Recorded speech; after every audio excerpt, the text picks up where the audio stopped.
مزید اچھی ویڈیوز کے لیے ہمارے چینل کو سبسکرائب کیجیے۔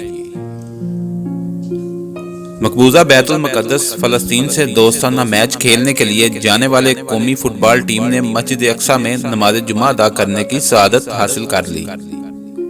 میزبان فلسطین کے خلاف دوستانہ میچ کے لیے جانے والے قومی فٹ بال ٹیم کے کھلاڑیوں اور دیگر افیشلز نے قبلہ اول میں نماز جمعہ ادا کی۔ قومی کھلاڑیوں نے یہ سعادت حاصل کرنے کے بعد تصاویر بھی بنوائیں۔ میزبان فلسطین کے خلاف دوستانہ میچ کے لیے جانے والے قومی فٹ بال ٹیم کے کھلاڑیوں اور دیگر افیشلز نے قبلہ اول میں نماز جمعہ ادا کی۔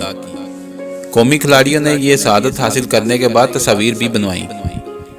اگر آپ کو ہماری ویڈیو اچھی لگی ہے تو اس کو لائک اور شیئر کریں اور کمنٹس میں اپنی رائے کا اظہار ضرور کیجیے۔ شکریہ۔